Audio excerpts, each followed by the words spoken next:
бірінші қыркүйектен кейін келген автокөліктер, яғни бұндай жеңілдікке жатпайды. Бұлар бана қосымша салықтарын, баждарын төлеп, автокөлігін сол себепті есепке қоя алады.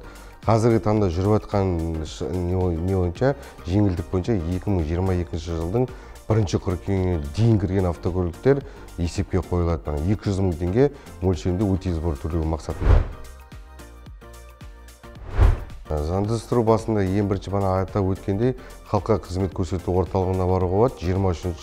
2023 жылдың 23 қаңтарынан бастап халыққа қызмет көрсету орталығына баруға болады, немесе ЕГО порталымен өтініштерін жіберуге болады.